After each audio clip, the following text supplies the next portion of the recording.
Cảm ơn bạn đã ghé kênh YouTube Tiểu Na Audio. Trong một thế giới đầy rẫy những lời nói dối và ngọt ngào giả tạo, em từng tin rằng tình yêu sẽ cứu rỗi tất cả. Nhưng rồi em mới nhận ra, có những mối tình không phải là để giữ lấy, mà là để buông tay đúng lúc.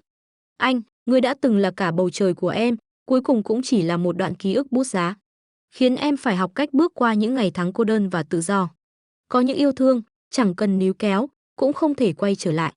Em sẽ đi, mang theo cả những vết thương và giấc mơ chưa trọn vẹn, để tìm lại chính mình giữa biển người mênh mông. Tôi là một cô gái sống trong cô nhi viện, nhưng lại được một vị tài phiệt tài trợ học hành thành tài. Để trả ơn, tôi đã giao bản thân mình cho vị thiếu gia nhà họ Trương. Hợp đồng yêu cầu tôi phải ở bên anh ta 5 năm không giới hạn, không tự tôn. Cùng anh ta bước ra khỏi bóng tối của tình cảm. Ngay khi ký hợp đồng, Trương Nhược Nam, người đã nhẫn nhịn nhiều năm, cuối cùng cũng bộc phát ham muốn chiếm hữu. Anh ta nhốt tôi trong phòng, mỗi ngày đều dùng đôi chân trắng trẻo của mình tùy ý dẫm lên mặt tôi. Ngày qua ngày trôi đi, ham muốn chiếm hữu của anh ta với tôi ngày càng mãnh liệt. Thậm chí tôi chỉ cần liếc nhìn chàng trai khác cũng bị cấm đoán. Nếu tôi dám làm trái lệnh, anh ta sẽ thẳng tay nhét bàn chân hôi chua đó vào miệng tôi không chút lưu tình. Tôi ngày ngày ngóng trăng trông sao. Cuối cùng cũng đến ngày cuối cùng của hợp đồng. 6 giờ tối, tôi chuẩn bị sẵn 6 món mặn, 1 món canh. Mỗi món đều được nấu tỉ mỉ theo khẩu vị của Trương Nhược Nam. 7 giờ tôi chuẩn bị nước tắm xong, còn đặt bên cạnh hoa hồng và tinh dầu thơm mà Trương Nhược Nam yêu thích nhất. 8 giờ, tôi đã đặt sẵn đôi dép của Trương Nhược Nam ở cửa vào. 9 giờ cửa chính được đẩy ra. Trương Nhược Nam trở về. Tôi bước đến đón lấy áo khoác của anh ta, đặt dép ngay trước mặt anh ta. Tôi treo áo khoác vào tủ bên cạnh, mở miệng hỏi anh muốn tắm trước hay ăn cơm trước. Trương Nhược Nam vừa nhìn điện thoại, vừa thản nhiên nói muốn tắm trước. Kim giờ trên đồng hồ treo tường đã quay nửa vòng. Trương Nhược Nam mặc áo choàng tắm bước ra từ phòng tắm, vừa lau tóc. Tôi vội vàng đưa bộ đồ ngủ lên. Sau đó nhân lúc anh thay đồ, tôi đi vào bếp bưng mâm cơm vừa hâm nóng ra. Tất cả những việc tôi làm, Trương Nhược Nam đã quen từ lâu. Hôm nay tâm trạng anh rất tốt, vẫn dán mắt vào điện thoại, dường như đang trò chuyện với ai đó. Lúc tôi bày bát đũa lướt ngang qua bên anh, tình cờ nhìn thấy màn hình điện thoại sáng lên. Ở ngay đầu danh sách trò chuyện, 2 chữ An Giật đập vào mắt tôi. Tôi điềm nhiên rời mắt, quay lưng vào bếp. Điện thoại trong túi bất ngờ đổ chuông. Tôi lấy điện thoại ra. Trên màn hình hiện cuộc gọi từ mẹ anh ấy. Giọng mẹ anh ấy vang lên, Hứa Vân Uyển, con thực sự muốn ly hôn với Nhược Nam sao? Tôi nhìn ra ngoài cửa sổ. Dưới đèn vách, một nhành hoa quỳnh đang lặng lẽ nở rộ. Rất lâu sau tôi mới cất tiếng, mẹ. Mẹ cũng biết rồi. Con ở bên anh ta chỉ vì bản hợp đồng ấy. Giờ hợp đồng đã kết thúc. Hơn nữa An Giật cũng đã ly hôn và về nước. Anh ấy rất vui vẻ, cũng không còn cần đến tôi nữa. Mẹ anh ấy ở đầu dây bên kia thở dài, tiếc nuối nói, những năm qua con đã thiệt thòi rồi. Khổ cực của con ta đều biết cả. Tưởng rằng bao năm con bỏ ra sẽ khiến nó yêu con. Kết quả thôi vậy. Dù sao giờ An Giật cũng đã trở lại, ta cũng không còn lo cho nó nữa. 5 năm trước con vì Nhược Nam mà từ bỏ việc du học. Nếu giờ vẫn muốn đi, ta có thể giúp con thu xếp. Tôi nhìn chằm chằm đóa hoa quỳnh vừa nở rộ kia, đôi mắt thoáng thất thần. 5 năm qua vì Trương Nhược Nam, cuộc đời tôi đã ngưng trệ quá lâu. Đã đến lúc phải bước tiếp rồi. Thế là tôi khẽ gật đầu, vậy cảm ơn mẹ. Hãy giúp tôi sắp xếp. Tôi muốn rời đi càng sớm càng tốt. Sau khi cuộc gọi kết thúc, đóa hoa quỳnh ngoài cửa sổ cũng lặng lẽ tàn lụi. Tựa như cuộc hôn nhân 5 năm này của tôi cũng đến lúc phải chấm dứt rồi. Nhà tôi nghèo khó, là tập đoàn Trương Thị tài trợ tôi ăn học, tôi mới có thể thành tài, còn giành được suất duy nhất của toàn trường để đi du học trao đổi. Trước khi đi tôi đến nhà họ Trương để cảm ơn người đã tài trợ. Không hiểu sao, tôi lại là người đầu tiên đến bày tỏ lòng biết ơn. Điều đó khiến mẹ anh ấy vốn định qua loa đuổi tôi đi, không khỏi nhìn tôi thêm vài lần. Nghe xong mục đích đến của tôi, mẹ anh ấy im lặng rất lâu rồi mới lên tiếng. Nếu con thực sự muốn báo ân, thì hãy giúp ta một việc. Từ miệng mẹ anh ấy, tôi biết được câu chuyện giữa Trương Nhược Nam và An Giật. Trương Nhược Nam và An Giật đều xuất thân từ hào môn thế gia, lớn lên bên nhau từ nhỏ như thanh mai trúc mã. Tất cả mọi người đều biết Trương Nhược Nam yêu An Giật, nhưng vì một câu nói muốn tình yêu từ tốn của An Giật, anh ấy vẫn luôn âm thầm bảo vệ. Khi tốt nghiệp đại học, Trương Nhược Nam định tỏ tình, thì An Giật đã có bạn và ra nước ngoài. Trương Nhược Nam lập tức đuổi theo ra sân bay trong đêm. Trên đường không may gặp tai nạn, Khi tỉnh lại, An Giật đã kết hôn chớp nhoáng với người kia ở nước ngoài. Từ đó anh ấy suốt ngày sa vào men rượu. Một thiếu gia tốt đẹp bị giày vò đến tơi tả. Đúng lúc đó tôi xuất hiện. Mẹ anh ấy liền quyết định để tôi giúp Trương Nhược Nam thoát khỏi đoạn tình cảm này. Vì để báo ân, tôi đã từ bỏ cơ hội du học. Mẹ anh ấy ký một bản hợp đồng kéo dài 5 năm với tôi. Trong một bữa tiệc, tôi cố ý tình cờ gặp Trương Nhược Nam. Giả vờ vừa gặp đã yêu. Bắt đầu điên cuồng theo đuổi anh ấy. Từ đó cả giới đều biết. Bên cạnh Trương Nhược Nam, có một người con gái yêu anh ấy đến điên cuồng. Nhưng vẫn không bước thêm một bước. Cho đến đêm hôm đó, anh ấy cùng vài cô bạn thân đánh cược trên du thuyền. Ai mang bạn gái đến có thể nhảy xuống biển, tìm lại chiếc nhẫn đã ném. Mảnh đất phía bắc thành phố sẽ được trao cho người đó. Tôi biết vì mảnh đất ấy, anh đã mấy đêm không chợp mắt. Khi tất cả đều chùn bước vì sóng lớn, tôi không chút do dự nhảy xuống biển. Đó là lần đầu tiên Trương Nhược Nam thất thần vì tôi. Anh ấy ôm chặt tôi khi tôi được vớt lên. Run rẩy nói, Hứa Vân Uyển, chúng ta kết hôn đi. Anh sẽ cố gắng yêu em. Sau này tôi mới biết. Đêm ấy anh đồng ý kết hôn, chỉ vì An Giật đăng một bức ảnh. Ôm hôn người tình dưới ánh cực quang trên vòng bạn bè. Dù là như thế, vì hoàn thành bản hợp đồng đó, để xóa bỏ An Giật khỏi lòng anh ấy, tôi vẫn dốc hết lòng tốt với Trương Nhược Nam. Nấu ăn cho anh ấy, tận tụy chăm sóc việc nhà. Khi biết sinh nhật thuở nhỏ của anh ấy, ước mơ là được ngắm sao băng. Nhưng bố mẹ bận rộn công việc, chưa từng đưa anh ấy đi xem. Tôi đã dành nửa năm tìm một đỉnh núi có thể ngắm sao băng đẹp nhất. Nhưng đêm đó tôi đợi cả đêm. Trương Nhược Nam cũng không đến. Sau này tôi mới biết, anh ấy đã đi tìm An Giật. Lúc thấy hôn nhân của An Giật đã bắt đầu rạn nứt. Cũng từ ngày đó, anh ấy mỗi tuần đều đến tìm một lần. Mỗi lần đều chuẩn bị đủ loại quà tặng mới lạ thú vị để đặt trước cửa nhà An Giật. Lấy lòng cậu ấy, nhưng lại không để cậu ấy biết. Ngày An Giật về nước, để có thể là người đầu tiên nhìn thấy cậu ấy, anh ấy đã phóng xe gặp tai nạn. Tôi thức trắng 3 ngày 3 đêm canh giữ bên giường bệnh. Anh ấy hôn mê bất tỉnh, nhưng vẫn gọi tên An Giật 999 lần trên giường bệnh. Khoảnh khắc đó tôi cuối cùng đã hiểu. Nhiệm vụ mẹ anh ấy giao tôi mãi mãi không thể hoàn thành. May mắn thay tháng 7 hợp đồng cũng hết hạn. An Giật cũng ly hôn và về nước. Trương Nhược Nam cuối cùng cũng đợi được người trong lòng.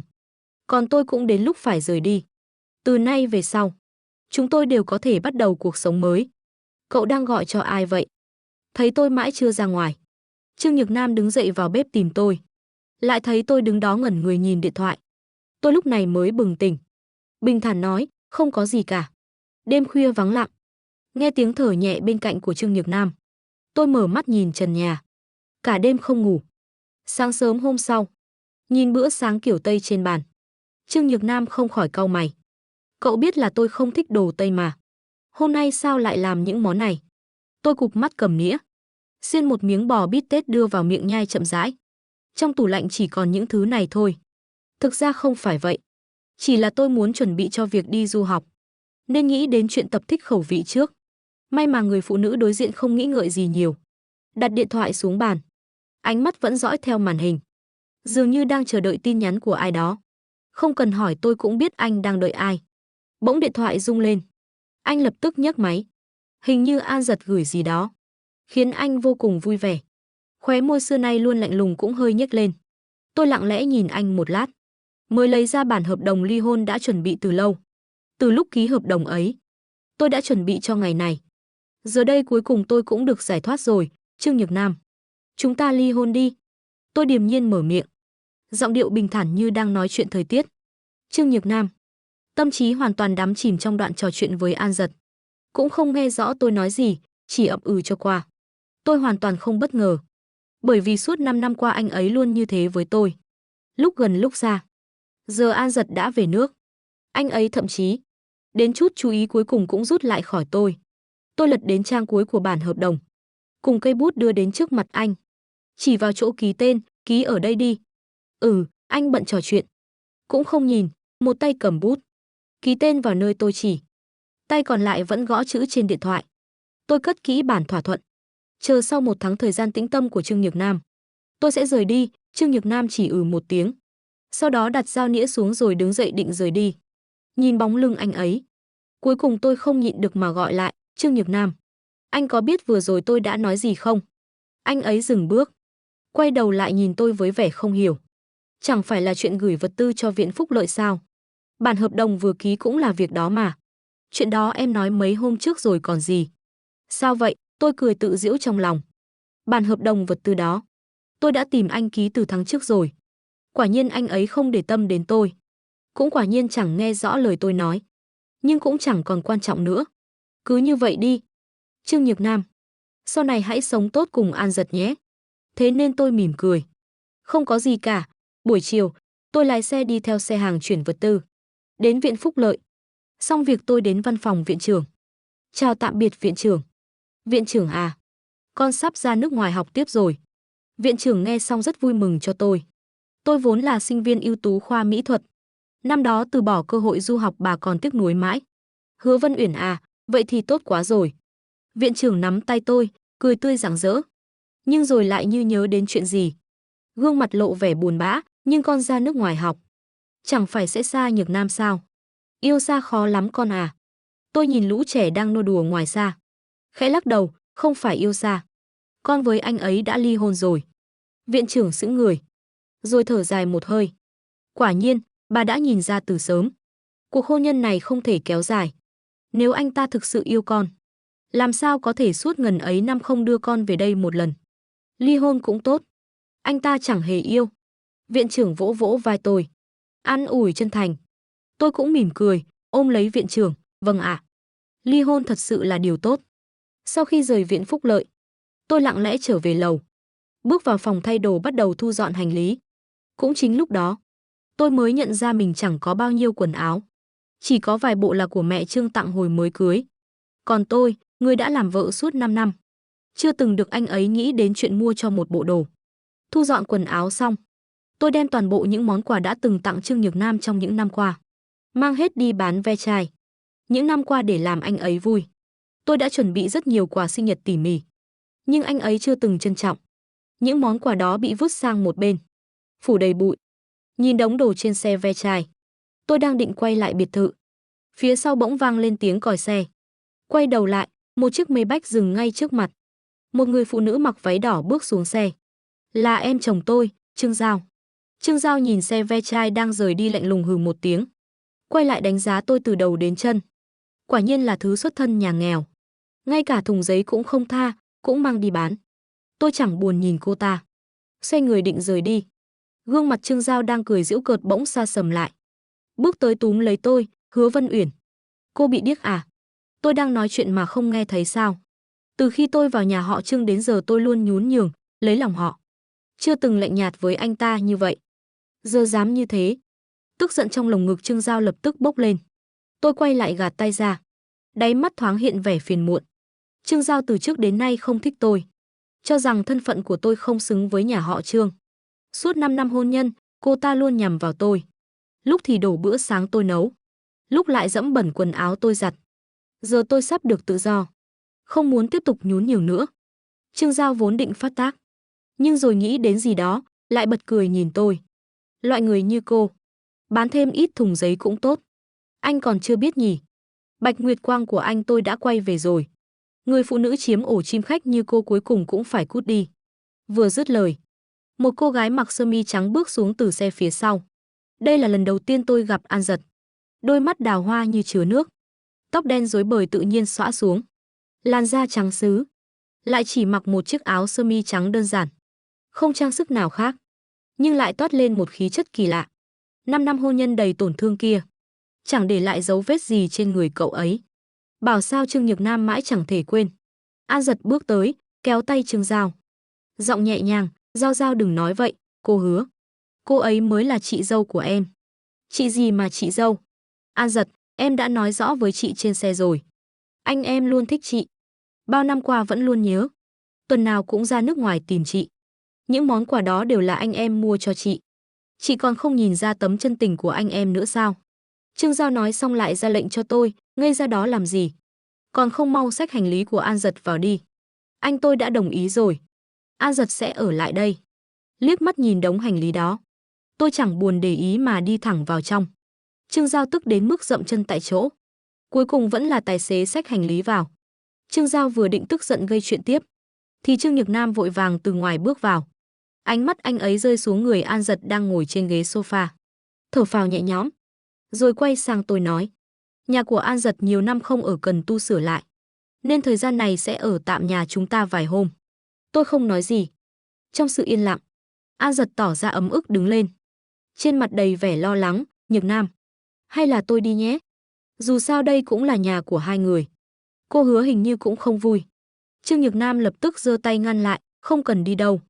Cô ấy luôn rộng lượng, sẽ không vì chuyện nhỏ nhặt mà tức giận đâu. Lặng lẽ nhìn cảnh đó, tôi cuối cùng cũng mở miệng. Khóe môi nở một nụ cười nhạt. Tôi thật sự sẽ không giận vì chuyện nhỏ nhặt này. Cô cứ yên tâm ở lại đây. Dù sao ngôi nhà này sớm muộn cũng là của cô. Dường như sợ An Dật sẽ đi thật. Trương Nhược Nam lập tức phân phó người giúp việc, mang hành lý vào căn phòng lớn nhất. Trương Giao đắc ý quay sang nhìn tôi. Tới nước này rồi, cô còn đứng đó làm gì? Còn không mau đi nấu cơm tối. Phải rồi, An Dật không ăn được đồ cay. Làm món nhạt thôi. Dù trong nhà có giúp việc, nhưng cơm nước luôn là do một mình tôi làm. Chỉ vì Trương Nhược Nam kén ăn, yêu cầu cao. Đến cả đầu bếp Michelin cũng không vừa miệng anh ấy. Chỉ có món tôi nấu là miễn cưỡng nuốt được. Dù tôi có bỏ bao nhiêu tâm sức, Trương Nhược Nam cũng chỉ ăn hờ vài miếng. Trương Giao thỉnh thoảng đến ăn, nhưng luôn vừa ăn vừa chê. Lúc này tôi khẽ lắc đầu, nói ra 4 chữ khiến ai nấy đều kinh ngạc. Tôi làm không được. Nghe thấy lời từ chối của tôi, Trương Nhược Nam theo phản xạ nhìn tôi. Trong trí nhớ của anh ấy, tôi chưa từng chống đối người nhà họ Trương. Đây là lần đầu tôi từ chối anh ấy, đang định mở miệng. Thì bên cạnh, đôi mắt của An Dật đã ngân ngấn nước. Là tôi không đúng. Không nên ở lại đây. Dù sao tôi cũng là người ngoài. Cũng không nên để cô Hứa phải nấu ăn vì tôi. Nói xong, cô ấy liền định quay người lên lầu thu dọn hành lý. Nhưng bị Trương Nhược Nam phía sau giữ chặt lại. Không liên quan đến cô. Nói xong anh ấy lại nhìn về phía tôi. Giọng hơi trầm xuống, em chẳng phải nói không giận sao. Giờ lại thế này là sao? Tôi nhẹ nhàng giơ tay lên. Ngón trỏ và ngón áp út dán băng cá nhân. Tôi bị thương rồi. Thời gian này không thể đụng nước. Thật ra tôi chẳng bị thương gì cả. Chỉ là hợp đồng đã kết thúc. Tôi không muốn lãng phí thêm tâm sức vì Trương Nhược Nam nữa. Nên cố ý dán vài miếng băng. Lấy lý do bị thương để từ chối nấu ăn. Bầu không khí lập tức đông cứng lại. Trước đây việc nhà đều là một mình tôi làm. Người giúp việc trong biệt thự tan ca đúng giờ. Giờ trong nhà ngoài tôi ra chẳng ai biết nấu ăn. Dù có gọi người giúp việc quay lại, thì cũng quá muộn rồi. Trương Giao không hài lòng cau mày. Giọng toàn lời oán trách, bị thương sao không nói sớm? Có phải cố tình để chúng tôi đói không? Cô ta còn định bước tới trách móc. Thì An Dật bên cạnh vội kéo cô ta lại, Giao Giao. Đừng như vậy, An Dật nhìn sang Trương Nhược Nam. Nhược Nam à, tớ ra nước ngoài lâu như vậy. Luôn nhớ đến quán lẩu trước cổng trường hồi cấp 3. Nhớ lúc học thêm tối về, bọn mình thường đến đó ăn. Hay tối nay ăn lẩu đi. Trương Nhược Nam tất nhiên không từ chối yêu cầu của An Dật. Giọng nhẹ nhàng, được. Tớ dẫn cậu đi. Cả nhóm xuất phát. Tiện thể dẫn theo cả tôi. Trên đường, Trương Nhược Nam vừa lái xe vừa trò chuyện cùng hai người ngồi ghế sau. Kể lại chuyện thời cấp 3. An Dật càng nghe càng vui.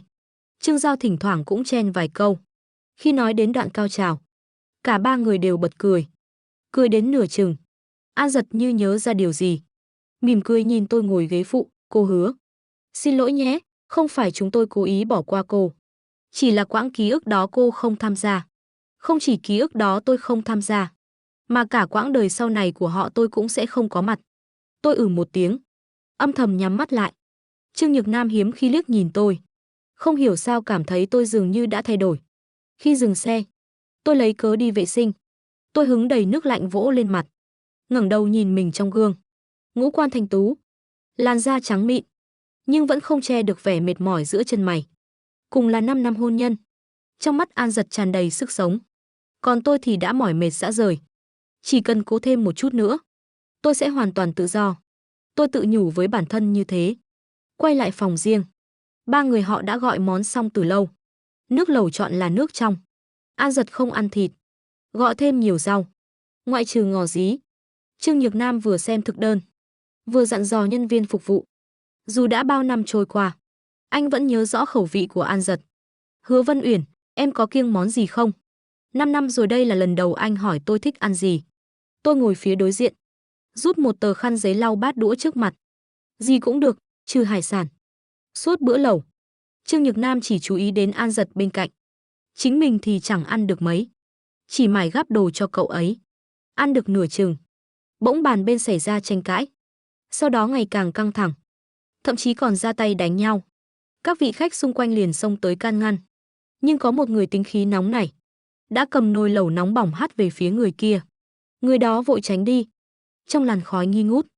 Nồi lẩu ấy lại bị hắt thẳng về phía bàn chúng tôi. Tiếng la hét vang lên khắp nơi. Trương Nhược Nam nghiêng người. Theo phản xạ che chắn cho An Giật trong lòng. Tôi không kịp tránh. Chỉ biết trơ mắt nhìn cả nồi nước lẩu. Sôi sùng sục hất thẳng về phía mình. Trong khoảnh khắc. Trên người tôi dính đầy nước lẩu. Cánh tay trắng nõn lập tức đỏ bừng. Nổi đầy bọng nước. Cơn đau rát bỏng. Như ngàn vạn mũi kim đâm xuyên khắp cơ thể. Đau đến mức không thể cất lời. Hứa Vân Uyển. Trương Nhược Nam lập tức buông An Giật ra chạy đến chỗ tôi. Trong mắt lần đầu lộ ra vẻ hoảng loạn. Đau không? Anh đưa em đến bệnh viện. Tôi ngẩng đầu nhìn anh. Cơn đau lan tỏa toàn thân. Dồn hết sức cũng không thể nói được câu nào. Trời ơi, An Giật. Cô bị thương nặng quá. Nghe vậy Trương Nhược Nam lập tức đổi hướng chú ý sang An Giật. Hoảng hốt hơn nữa, chạy đến trước mặt cậu ấy. Chỉ thấy, cánh tay trắng nõn của cậu ta chỉ dính vài giọt dầu lẩu. Nhìn vào lại khiến người ta xót xa. An Giật rụt tay lại. Đôi mắt đỏ hoe khẽ lắc đầu, em không sao. Cô Hứa nhìn nặng hơn nhiều. Anh hãy đưa cô ấy đến bệnh viện trước đi. Không sao gì chứ. Từ nhỏ em đã được nuông chiều. Sức một chút ra thôi cũng đau cả ngày. Còn đứng ngây ra đó làm gì? Mau đưa An Giật đến bệnh viện đi. Trương Giao lo lắng đến mức dậm chân. Vẫn không quên chỉ tay mắng đám người kia. Này, mấy người bị điên à? Muốn cãi thì ra ngoài mà cãi. Làm An Giật bị thương rồi đấy. An Giật không chịu nổi đau đớn. Khẽ kêu lên một tiếng, đau quá. Nhưng vẫn cố gắng, không sao đâu, Nhược Nam. Anh nên xem thử cô Hứa đi. Cô ấy bị nặng hơn nhiều. Dáng vẻ ấy khiến tim Trương Nhược Nam như bị bóp nghẹt. Anh ta chẳng thèm để tâm đến tôi đang bê bết. Bế bổng An Giật lên mà chạy ra ngoài. Trước khi đi, như thể sực nhớ ra điều gì. Anh ta quay lại nhìn tôi với vẻ áy náy. An Giật từ nhỏ ra đã nhạy cảm. Rất sợ đau, chỗ này đến bệnh viện cũng gần. Em tự bắt xe đến đó nhé. Mãi đến khi bóng lưng ba người họ khuất hẳn, tôi mới lấy lại tinh thần. Vừa cắn răng chịu đau, vừa hít khí lạnh. Thấy tôi bị thương nặng còn bị bỏ mặc. Nhân viên phục vụ bên cạnh liền vội vã bước đến. Vừa xin lỗi vừa sơ cứu vết thương cho tôi, chườm lạnh. Uống thuốc giảm đau xong. Cơn đau dịu đi đôi chút. Tôi mượn bộ đồ từ nhà hàng để thay. Mới run rẩy đi ra bắt xe tới bệnh viện. Bác sĩ dùng tăm bông chọc xẹp những bọng nước trên da tôi. Dặn tôi phải bôi thuốc hàng ngày để không để lại sẹo. Tôi đau đến mức nhắm chặt mắt lại. Hai y tá bên cạnh đẩy xe thuốc lướt ngang qua tôi. Tôi thấy tổng giám đốc Trương đúng là yêu thương cô An thật. Bị bỏng mấy giọt dầu mà đưa thẳng tới phòng VIP. Còn cho toàn bộ bác sĩ da liễu đến hội trần. Chỉ là vết thương nhỏ tí tẹo ấy mà đến muộn chút. Chắc cũng lành luôn rồi. Giá mà tôi cũng có anh người yêu chu đáo như vậy yêu tôi thì tốt. Ha ha thôi đi cô ơi. Người con gái như thế, vạn năm có một. Vạn năm có một. Tôi cười khẽ. Người vợ bị thương nặng thì bị bỏ mặc. Quay sang chăm sóc người chỉ bị thương nhẹ. Tôi đúng là vạn năm có một thật. Đến khi vết thương được băng bó xong, tôi cảm ơn bác sĩ rồi rời đi. Vừa bước ra khỏi cổng bệnh viện, điện thoại báo có tin nhắn. Là thư nhập học từ trường tôi đăng ký ở nước ngoài. Nhắc tôi chuẩn bị một tác phẩm nghệ thuật để nộp khi nhập học. 5 năm trôi qua, tôi lại cầm cọ vẽ lên lần nữa. Mua xong cọ vẽ và màu, tôi không quay về nhà họ Trương, mà đi tới núi Lãm Nguyệt. Phong cảnh núi Mãn Nguyệt rất đẹp. Hồ nước thanh bình nằm giữa những ngọn núi. Nước hồ phẳng lặng như gương, phản chiếu dãy núi, tựa như một bức tranh thủy mặc, khiến lòng người thư thái nhẹ nhõm. Tôi thở ra một hơi dài. Nỗi đè nén suốt 5 năm tan biến như khói mây. Chỉ còn lại tự do mà tôi đã lâu không cảm nhận. Trong đầu lóe lên cảm hứng. Cọ vẽ chạm vào giấy. Chớp mắt một bức tranh phong cảnh hiện lên. Không có ồn ào, không có bụi trần, chỉ có tiếng chim rừng và gió nhẹ. Suốt 3 ngày liền, tôi đắm mình trong khung cảnh ấy. Cho đến khi xuống núi để gửi kế hoạch cho trường học, tôi mới mở điện thoại. Vừa mở máy, vô số cuộc gọi nhỡ và tin nhắn hiện đầy màn hình. Tất cả đều từ Trương Nhược Nam. Chuyện này chưa từng xảy ra trước đây. Trước kia chỉ có tôi gọi và nhắn cho anh ấy. Anh chưa bao giờ gọi lại. Thậm chí thấy cuộc gọi nhỡ cũng không thèm hồi âm. Đúng lúc tôi ngẩn người, cuộc gọi của Trương Giao gọi tới. Vừa nhấn nút nghe, Tiếng chói tai vang lên, Hứa Vân Uyển. Dạo này chị biến đi đâu rồi? Cô có biết anh tôi tìm cô đến phát điên không? Đừng tưởng như vậy là có thể khiến anh tôi để ý tới cô. Cô nằm mơ đi. Vị trí nữ chủ nhà họ Trương chỉ có thể là An Dật. Chửi xong Trương Giao cúp máy. Tôi nhíu mày, có phải tôi nghe nhầm không? Trương Nhược Nam phát điên tìm tôi. Tìm tôi làm gì? Tôi định gọi hỏi lại Trương Giao có nhầm lẫn gì không? Nhưng 99 cuộc gọi nhỡ trên điện thoại lại cho thấy sự điên cuồng rõ rệt của Trương Nhược Nam. Mang theo nghi hoặc, tôi ôm giá vẽ trở về nhà. Vừa bước xuống xe, người giúp việc đã chạy ra đón. Trên mặt tràn đầy vẻ nhẹ nhõm như sống sót sau tai nạn. Có vài người suýt khóc, cô Hứa ơi. Cuối cùng phu nhân cũng về rồi. Dạo này phu nhân không có nhà. Cả nhà đều rối loạn. Việc gì làm cũng bị tổng giám đốc mắng. Anh ấy nổi giận mấy ngày liền rồi. Tôi đã hiểu. Thì ra là vì thiếu sự chăm sóc của tôi nên không quen. Nhưng anh ấy rồi cũng phải quen thôi. Dù sao chẳng bao lâu nữa tôi sẽ rời khỏi nơi này mãi mãi. Quãng đời còn lại anh ấy phải sống mà không có tôi. Tôi an ủi người giúp việc. Rồi bước chân vào biệt thự. Chỉ thấy bên trong không bật đèn. Trương Nhược Nam một mình ngồi trên sofa. Ánh trăng ngoài cửa sổ mờ mờ ảo ảo, khiến bóng dáng anh ấy như chìm trong bóng tối. Nghe thấy tiếng bước chân, anh mới chậm rãi ngẩng đầu. Nhìn tôi chăm chú hồi lâu. Trong lời nói ẩn chứa chút không vui. Dạo này em đi đâu vậy? Tôi vừa cởi áo khoác vừa thản nhiên đáp. Đi núi vẽ phong cảnh. Anh ấy nhíu mày. Sao tự dưng lại hứng thú với vẽ tranh rồi? Không phải tự dưng. Tôi vốn là sinh viên xuất sắc khoa mỹ thuật. Nếu không phải vì báo ân, tôi đã sớm ra nước ngoài học lên rồi. Nhưng những điều đó tôi không nói với Trương Nhược Nam. Chỉ nhấc ly nước uống một ngụm. Giọng điệu nhẹ bẫng. Đột nhiên muốn vẽ thôi. Thấy vậy, Trương Nhược Nam khẽ chau mày. Chuyện lần trước ở quán lẩu. Anh không cố ý bỏ mặc em. Chỉ là An Dật từ nhỏ đã được nuông chiều, sợ đau. Chảy một chút thôi cũng chảy máu cả ngày. Anh và cậu ấy lớn lên cùng nhau. Đã quen chăm sóc rồi. Nên mới đưa cậu ấy đi bệnh viện trước. Hơn nữa lúc đó em đâu có phản đối. Sao giờ lại làm ầm lên rồi bỏ nhà đi? Nhà của An Dật cũng sửa xong. Cậu ấy đã dọn ra ngoài rồi. Sau này em đừng vì mấy chuyện nhỏ mà giận dỗi nữa. Nói đến cuối, giọng anh ấy mang theo chút trách móc. Không rõ là trách tôi bỏ đi, hay trách tôi không rộng lượng. Làm người cô người yêu phải rời đi sớm. Tôi chẳng quan tâm, chỉ một tiếng qua loa. Đặt ly nước xuống rồi định lên lầu. Tôi quay đầu, thì thấy anh ấy đứng dậy từ sofa nói anh đói rồi. Nấu cho anh bát mì đi. Tôi giơ tay trái đang băng bó lên. Anh quên rồi sao, tay tôi cũng bị thương mà. Trương Nhược Nam hơi khựng lại. Tôi cũng không để tâm đến biểu cảm của anh ấy. Quay người bước lên lầu. Hôm đó tôi vừa bước ra khỏi phòng. Một bộ trang sức đắt tiền đưa tới trước mặt. Tôi ngẩng đầu, khó hiểu nhìn Trương Nhược Nam. Anh ấy khẽ ho một tiếng. Chuyện lần trước ở quán lẩu, anh mải lo cho An Dật. Chưa kịp quan tâm em, cái này coi như bù đắp. Tôi nhìn chiếc châm ngọc lục bảo trong hộp. Ánh mắt thoáng hiện nét phức tạp. 5 năm rồi, tròn 5 năm. Đây là lần đầu tiên anh ấy tặng quà cho tôi. Nhưng lại là vì bù đắp. Bù đắp vì mải chăm sóc Bạch Nguyệt Quang mà quên mất tôi. Tôi lại nhớ tới trong thư phòng. Chất đầy những món quà anh ấy dày công chuẩn bị cho An Dật. Sự mỉa mai dâng lên trong lòng lại nhanh chóng bị đè xuống. Những món quà mà trước đây tôi chưa từng dám mơ. Giờ tôi cũng chẳng cần nữa. Thấy tôi mãi không nhận. Anh tưởng tôi không thích. Dạo này bận chuyện của An Dật, nên anh nhờ trợ lý đến buổi đấu giá chọn món đắt nhất. Nếu không thích thì, lời của Trương Nhược Nam còn chưa nói hết. Giọng của Trương Giao đã vang lên ngoài cửa. An Dật, em đã nói với chị rồi mà. Anh em thích chị đến thế. Chị không nên dọn ra ngoài. Dọn ra thì dọn, nhưng cũng nên thường xuyên về chơi với chị em chứ. Vừa nói cô ta vừa kéo An Dật vào. Nhìn thấy chiếc nhẫn trên tay tôi. Cô ta lại kinh ngạc hét to, trời ơi, chị. An Dật vừa nói với em là chị ấy rất thích kiểu nhẫn này. Không ngờ anh lại mua tặng chị ấy. Nói xong lại nhìn sang An Dật bên cạnh. Trong mắt tràn đầy ghen tị. Mặt An Dật lập tức đỏ lên. Ngại ngùng cúi đầu, nhìn vào ánh mắt do dự của Trương Nhược Nam. Tôi không nghĩ gì nhiều. Trực tiếp cầm lấy chiếc nhẫn từ tay anh ấy. Đặt vào tay An Dật. Đã mua cho cậu ấy thì cứ nhận đi. Một câu nói thay Trương Nhược Nam đưa ra lựa chọn. Giải quyết sự do dự của anh ấy. Lần đầu tiên, ánh mắt Trương Nhược Nam không nhìn vào An Dật, mà lại không nhịn được nhìn sang tôi. Không biết vì sao. Nhìn tôi bình thản như vậy. Trương Nhược Nam lần đầu cảm thấy có chút không quen. Cứ cảm thấy tôi đã không còn giống như trước. Nhưng cụ thể khác ở đâu? Anh ấy cũng không rõ. Một tuần sau là ngày kết thúc thời gian suy xét ly hôn. Tôi bắt đầu thu dọn hành lý. Dọn được một nửa, Trương Nhược Nam cho trợ lý mang đến một chiếc váy dạ hội cao cấp, bảo tôi đến biệt thự cũ dự tiệc.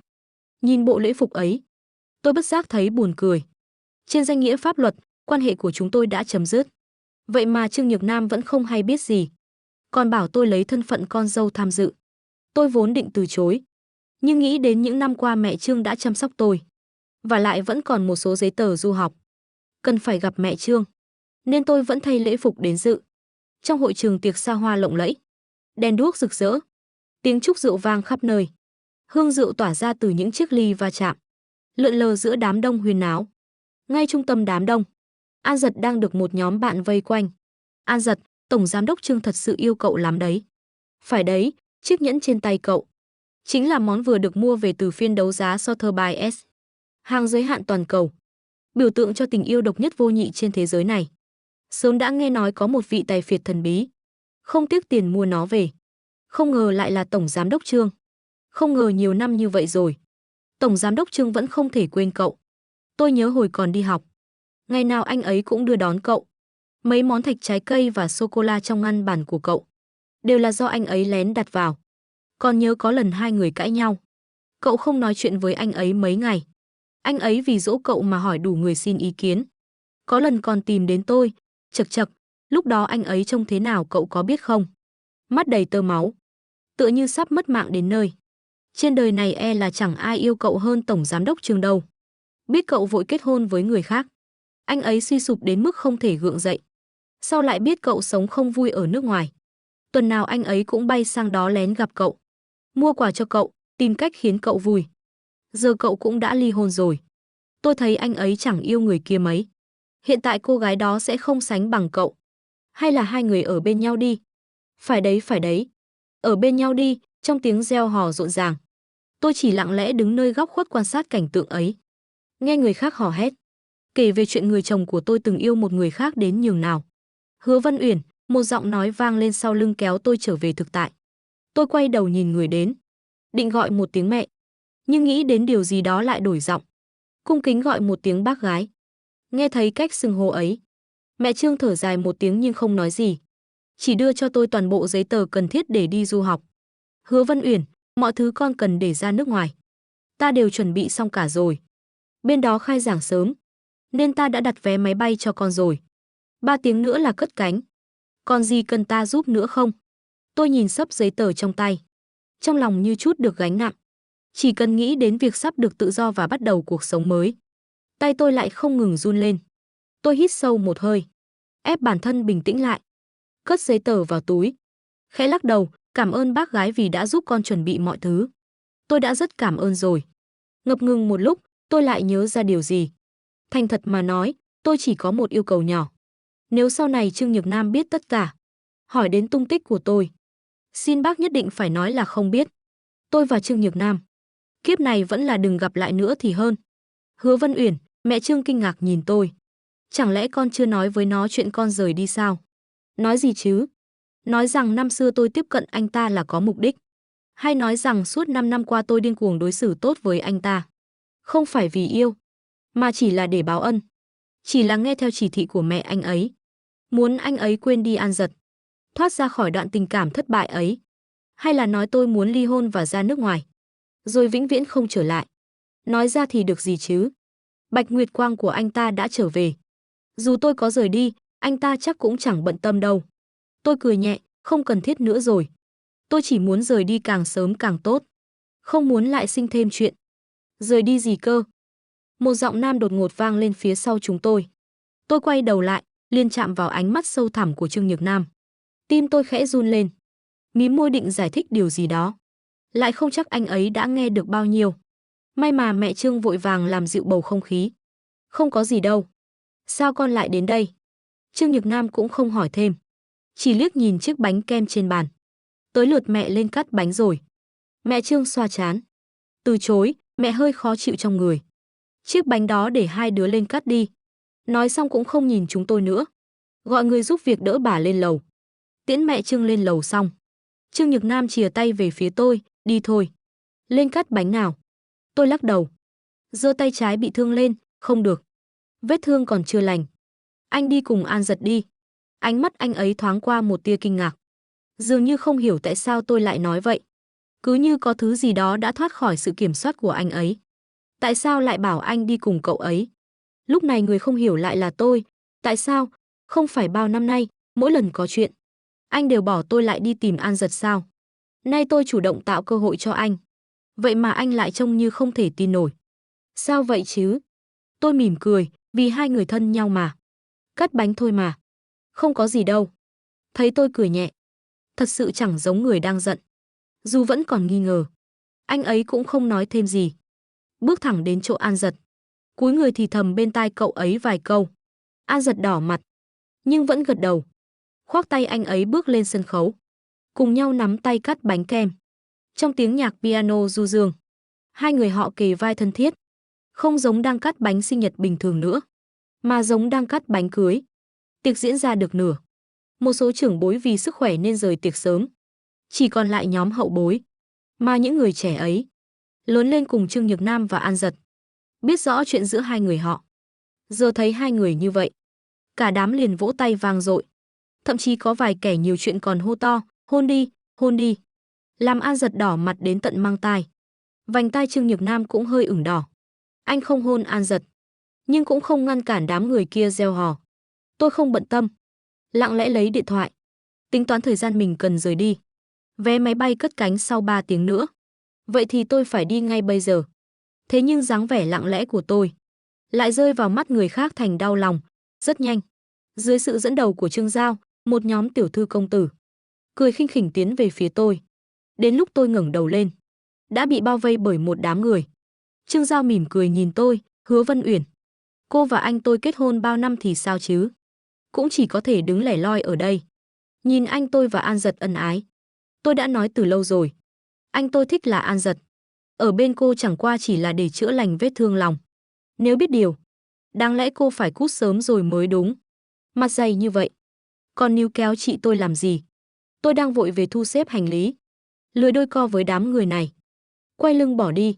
Không ngờ bọn họ càng được đà lấn tới. Con vịt xấu xí mà còn mơ thành thiên nga. Đúng là nằm mơ giữa ban ngày. Nếu không phải vì An Giật ra nước ngoài, cô nghĩ loại người như cô làm dâu nhà họ Trương, cô không tự biết bản thân nặng mấy lạng sao? Tôi khuyên cô biết điều thì nên tự giác nhường vị trí, cút khỏi nhà họ Trương. Vừa nói, bọn họ vừa đẩy tôi. Cô câm rồi à? Chúng tôi đang nói chuyện với cô đấy, cô không nghe thấy sao?